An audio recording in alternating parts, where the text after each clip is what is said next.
What is love? Baby, don't hurt me. Don't hurt me no more. Hey everyone, welcome to Genderqueer Chat. I think it's week 103, 104. I'll put it in the title.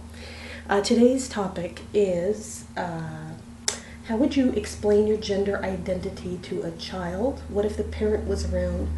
Would you leave it up to the parent or take the lead? I was a little bit annoyed by this week's topic. I don't connect to it. First off, I don't have kids. I don't want kids. I don't have a lot of kids in my life. But that being said, I do have one friend with 2 kids that I actually wanted to interview for tonight, but they're with their dad this week, so they weren't around. And I work in a school board, so I interact with kids a lot, I suppose, on a surface level, not intimately or anything like that. And also, I have a couple of stories to share from when I was a child, from when I was a lot younger. So maybe I'll see if I can splice in some pictures of me when I was in my 20s.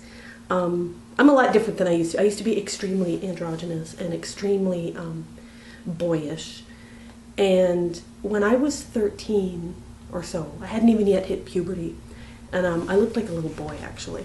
And I'm just going to adjust this a little bit. I remember going on a vacation with my sister, who's an extremely girly girl, and our cousins, Anne-Marie and my cousin Anne-Marie and her husband John, and their 2-year-old daughter Krista. And I remember Krista kept calling my sister the lady, and Anne was only 14 at the time. My sister was only 14. And we thought this was hilarious, that this little 2-year-old was calling my sister the lady. And I don't know if John started it or what, but I remember they started referring to me as Mr. Joe. And Krista kept calling me Mr. Joe that whole weekend, and she didn't know any. I mean, either she was doing what her dad told her or she concocted it. I can't remember which. But it was hysterical. It was so funny. And I thought it was hilarious. I thought it was great. I always kind of liked being gender bendy. And, if a little innocent child doesn't know what I am, then, yay, who cares? It doesn't matter. And I was 13 when that happened. And I actually made a video about this recently for Sama on Tranny Star, and the question was, are you a boy or are you a girl? And I remember making a response video because there's another sort of side story to this. It doesn't have to do with kids, but it's a similar story. When I was in my late teens, I was standing in line at a buffet style restaurant to get food, and I was trying to decide if I should get the large or the small. And so I said out loud, I don't know if I should get the large or the small, and the lady behind the counter said, oh, well, you should get the large, you're eating for 2. And it was really funny because I have a big fat gut and I've always had it, and I guess I look pregnant. And I laughed. I remember laughing and saying, oh, and it took me a minute to get what she was saying. And I said, oh, no, I'm not pregnant. And she was mortified, as if she'd just laid the biggest insult on me. But I wasn't insulted because it's an honest mistake, right? It's an honest mistake if you look at an androgynous person and call them by the wrong gender pronoun. That's an honest mistake. And if you look at a person with a big fat, like a disproportionately fat belly, and that you assume they're pregnant, that's an honest mistake. I wasn't offended, but I know I'm in the minority. I know I'm a weirdo on that front. I don't get offended by things that most people get offended by.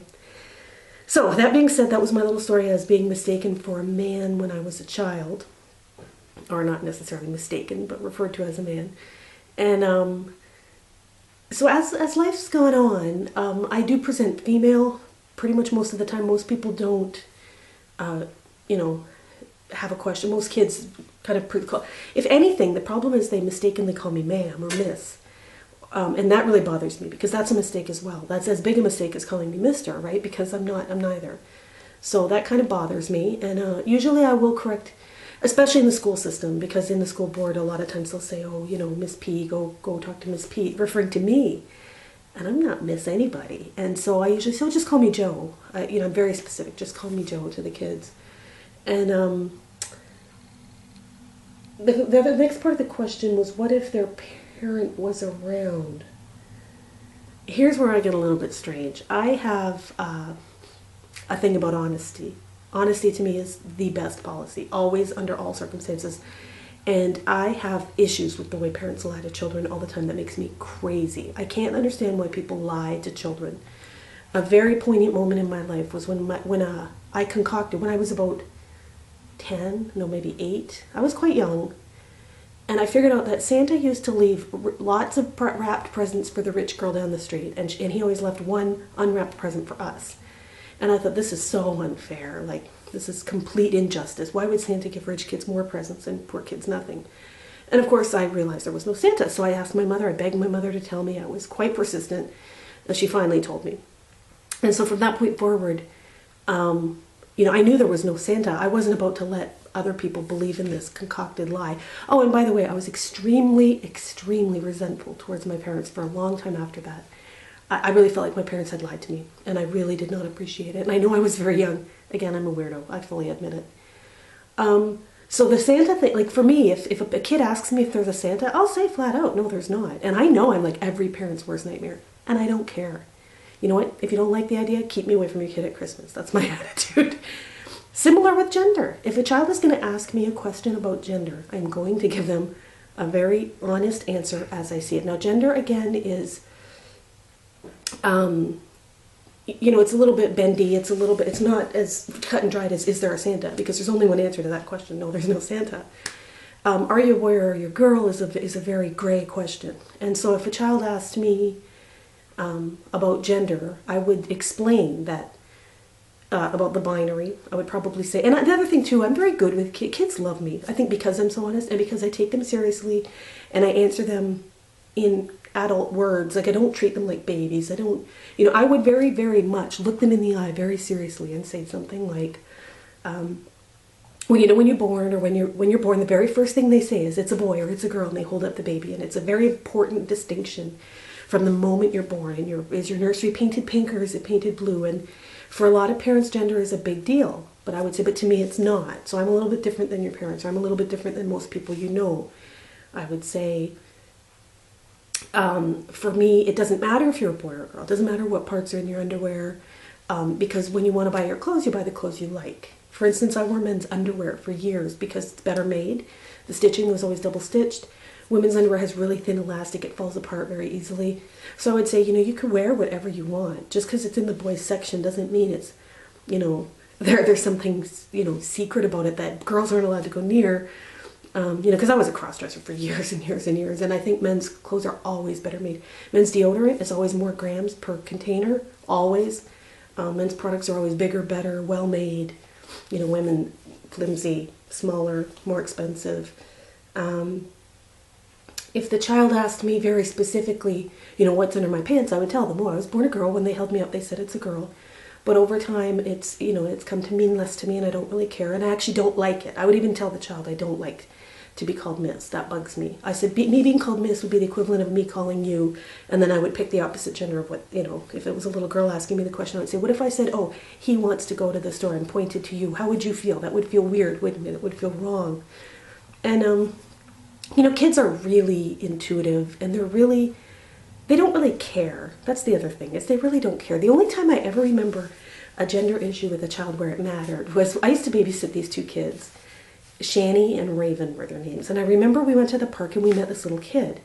And this little kid had short hair and was very tomboyish, was playing in the sandbox. And we spent like half the day playing with this kid. And the kid's parent was nowhere to be found, which was weird. But this was back in the 80s when it was more common, I think, for a kid who lived across the street from a park to just go play in the park.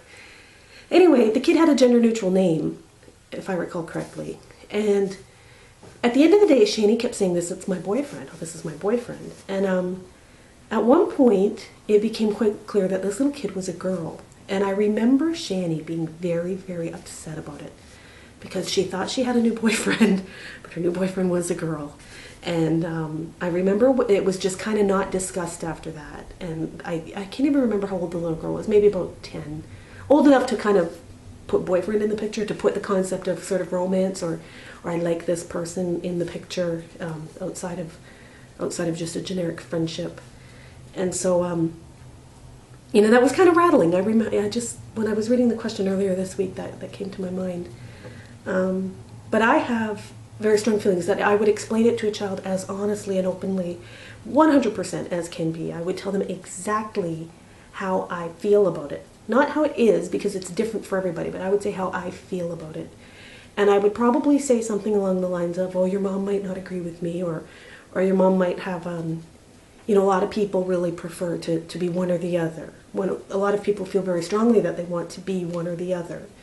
And they're insulted if you make the mistake and refer to them as the other gender. But I'm not insulted.